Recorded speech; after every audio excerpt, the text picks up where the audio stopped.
കിട്ടുന്നില്ല മോളെ. ആവിയൊന്നും പിടിച്ചിട്ട് കേറുന്നില്ല മോളെ. സ്റ്റേബിൾ ആണ്, സാച്ചുറേഷൻ ഫോളൊന്നും ഇല്ല. അപ്പച്ചി ധൈര്യമായിട്ടിരിക്കും. മോളെ ഇവിടെ നിൽക്കും മോളെ. അപ്പച്ചനെ കാണാൻ ആരും അപ്പച്ചന്റെ അടുത്ത് ഞങ്ങളുണ്ട്, ധൈര്യമായിട്ടിരിക്കും അപ്പച്ചാ. മോളെ മോളെ മാലാഖേ മോളെ. സിസ്റ്ററെ അവിടെ നിൽക്ക് പോലെ. എടി നീ എങ്ങടാടിയോ? എടി നിന്റെ അപ്പനും അമ്മയും കിടക്കുമ്പോഴാണ് നിനക്ക് ഈ വിഷമം അറിയത്തുള്ളൂ. ഒരാഴ്ചയായിട്ട് ഓട്സ് തന്നെ, ഓട്സ് ചോറ് മീൻ കറിയും കിട്ടുമോ? ശ്വാസം മുട്ടി വന്നതിന്റെ പട്ടിണി കിട്ടുമല്ലോ ICU. പഴമോ ഡോക്ടറെ ഇങ്ങ് വാ.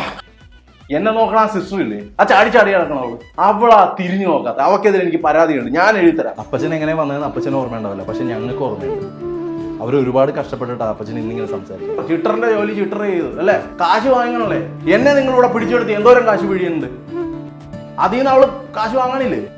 രക്ഷിക്കാൻ വേണ്ടിയല്ലേ ഇവളൊക്കെ പഠിച്ചത്? കാശുണ്ടാക്കാൻ വേണ്ടിയല്ലേ ഇവളൊക്കെ വന്നേ?